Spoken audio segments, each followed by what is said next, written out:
নন্দীগ্রামের রিপোর্ট, মুসলিম মহলায় পৌঁছে গেলেন শুভেন্দু অধিকারী। নন্দীগ্রামে মুসলিমরাও দলে দলে নেমে পড়ছেন শুভেন্দু অধিকারীকে জেতানোর জন্য।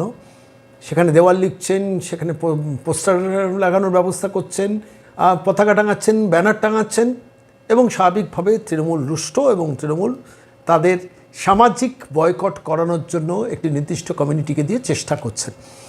সেই ঘটনার প্রেক্ষিতে দাঁড়িয়ে শুভেন্দু অধিকারী একদম সরাসরি গ্রাউন্ড জিরোতে পৌঁছে গেলেন এবং গিয়ে পুরো বিষয়টা কীভাবে মোকাবিলা করলেন আমার মনে হয়েছে বাংলার প্রত্যেক রাজনীতিবিদের দেখা উচিত। এবং আপনারা যারা দর্শক, আপনারা দেখুন সরাসরি নন্দীগ্রাম।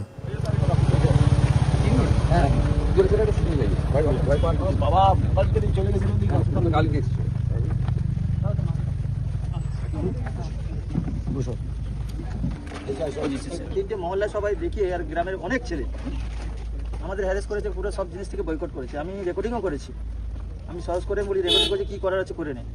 আমাকে গ্রাম থেকে জল মানে পানি চলে সরকারি জল, সরকারি জলেও কি আটকাবে? আচ্ছা মসজিদ থেকে বারণ, মসজিদে টোটালি বারণ। আচ্ছা, মসজিদে যেতে বারণ, কেউ যদি মারাও যায় তার বাড়িতে যাওয়া বারণ। আচ্ছা। আমার ভাই টোটো চালায়, তাকেও টোটো যেতে পারে না, আমি রেকর্ডিং করে রেখেছি। টোটো চালাচ্ছে তো গ্রামের লোক যেতে মানে উঠতে পারবে না টোটো, গ্রামের লোককে টোটো। এটা কি মধ্যযুগীয় বর্বরতা?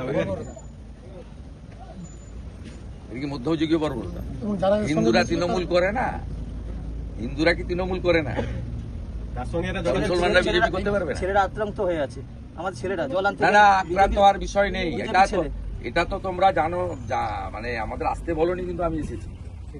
এই জিনিস হবে না। আপনি আইসির কাছে নিয়ে যান, কালকে গেছিলাম, এবং এই জিনিস হবে না। ভারতবর্ষের সংবিধানে অধিকার দিয়ে গেছে প্রত্যেকে নিজের নিজের মত পথের জন্য, ধর্ম পালনের জন্য। সংবিধান তোমাকে অধিকার দিয়ে গেছে, সংবিধানের উপরে কেউ নয়। আমি শুধু সাংবাদিকরা আছেন এখানে বলছি, সাম্প্রদায়িক রাজনীতিটা কারা করে এই ঘটনায় প্রমাণিত।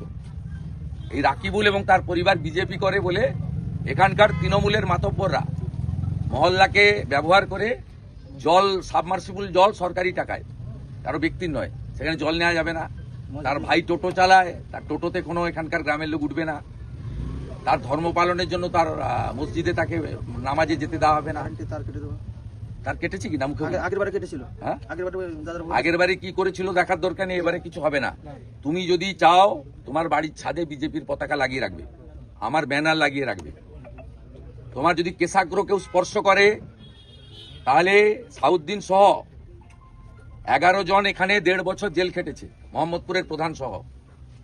আমি তোমাকে বলে দিচ্ছি, 9টা মার্ডার কেসে এদের নামে পেন্ডিং ওয়ারেন্ট রয়েছে।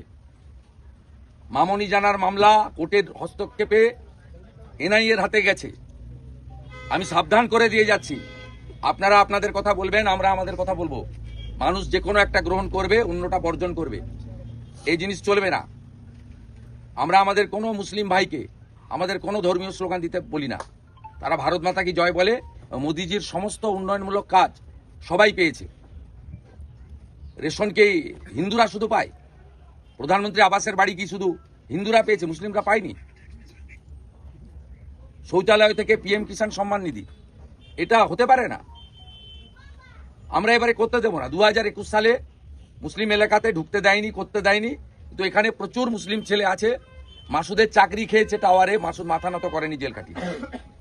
এখানে আমাদের ফায়াজ ভাই আছে, আব্বাস ভাই আছে, হাসিবুল ভাই আছে। এবারে মুসলিমরা, বিশেষ করে যারা শিক্ষিত, বেকার এবং গরিব, পাকা বাড়ি সুফিয়ান সাউদ্দিনে রয়েছে, এখানকার সাধারণ লোকের কোনো হয়নি। চাকরি পেয়েছে সোয়েম কাজীর বেটা, সাউদ্দিনের সব ভাই, সব ছেলে মেয়ে, অন্য কেউ পায়নি।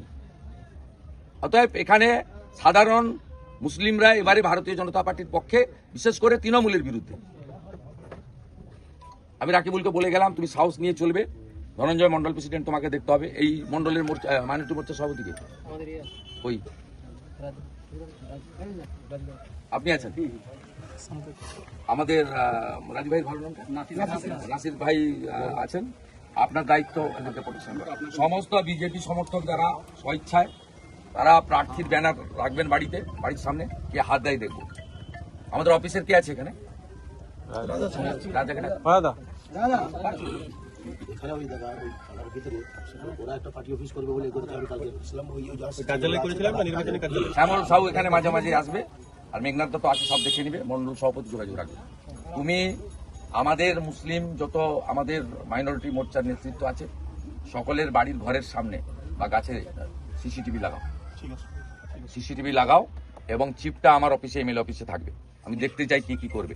আর আপনাদের ভোট পর্যন্ত কেউ ডাকলে যাবেন না, ভোট পর্যন্ত ডাকলে যাবেন না। জল আনতে যাবেন, আমাদের নাকি ঠ্যাং ভাঙবে বলছে।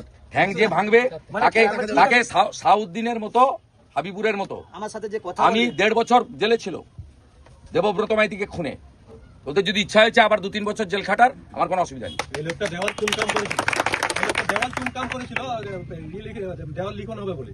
তাকে আপনি ভয় পাননি তো? মাথা উঁচু করে রাখবেন। আমরা ভগবানে বিশ্বাস করি, আপনি আল্লাহকে বিশ্বাস করেন। এর উপরে কেউ নেই, ভয় পাবেন না। 24 সালে এসে এখানে আর আপনি জানেন আমি কিভাবে বামনচক থেকে শুরু করে আজ পর্যন্ত মানুষের পাশে দাঁড়িয়েছি। ওরা 21 সালে কোনো মুসলিম গ্রামে আমাকে আসতে দেয়নি। এবারে আমি সমস্ত গ্রামে যাব, হিন্দু কি মুসলিম কি। আমার বিধায়কের অফিস থেকে সকলে পরিষেবা পেয়েছে, সকলে। আমি ঈদেও 851 জন মুসলিম পরিবারের পাশে আমার শুভেচ্ছা পাঠিয়েছি। অতএব আমি ওগুলো করবো, যার ইচ্ছা হবে না নেবে না, মানে সমর্থন করবে না। কিন্তু এখানে একটা পার্টি আসতে পারবে না, এটা তো হতে পারে না। এই ঘটনার মধ্য দিয়ে প্রমাণ হয়েছে সাম্প্রদায়িক রাজনীতি বিজেপি করে না, ওরা করে। ধর্ম পালনে, জল খাওয়ার নিতে বাধা দেওয়ার অধিকার কাকে দিয়েছে ভারতবর্ষের সংবিধান? আর যারা সংবিধান বিপন্ন বলেন, তাদেরকে বলবো নীলপুর দীনবন্ধুপুর গ্রামে এসে রাকিবুল এবং এই বাবুর সঙ্গে কথা বলে যান। সংবিধান যারা বিপন্ন করছে প্রমাণ হয়ে যাবে। শক্ত থাকবে তো? পোলিং এজেন্ট বলবে একদম। হ্যাঁ, ও ঠিক আছে, শক্ত আছে, একদম শক্ত আছে। ও শক্ত আছে। আজকে আবার মন্ডল ওয়াইজ আমাদের মাইনরিটি মোর্চার লোকেদের গ্রুপ তৈরি করুন, মানে হোয়াটসঅ্যাপে। আর সমস্ত যোগাযোগ রাখা, সঙ্গে সঙ্গে প্রাথমিক ব্যবস্থা নেওয়া। আর এখানে এই দালাল আইসিকে ইলেকশন কমিশন সরিয়ে দিয়েছে, ঠিক আছে, সব চেঞ্জ হয়ে গেছে। অতএব পুলিশকেও নিরপেক্ষ করা। আপনি পার্টির পক্ষ থেকে বলুন সেন্ট্রাল ফোর্সের রুট মার্চ করাতে, রুট মার্চ করান। আর যে নেতারা করছে আমি বলে দিয়ে গেলাম, 9টা মার্ডার কেসের পেন্ডিং ওয়ারেন্ট আছে। আমি ঠিক সময় পুলিশ অবজারভারের কাছে যাব, বাড়াবাড়ি করবেন না।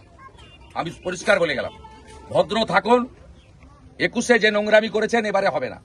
শ্যামল সাহু, তোমার দায়িত্ব সকলের সঙ্গে যোগাযোগ রাখা। তুমি পঞ্চায়েত সমিতির চেয়ারম্যান, তোমার দায়িত্ব। আমি প্রতিনিয়ত যোগাযোগ রাখছি। এর ছবি পেয়েছি তোমার। মেঘনাথ কি বলবে না? না ঠিক আছে। মন্তব্য এবং দাদা আইসি সাহেব কালকে গেছিলাম, আমি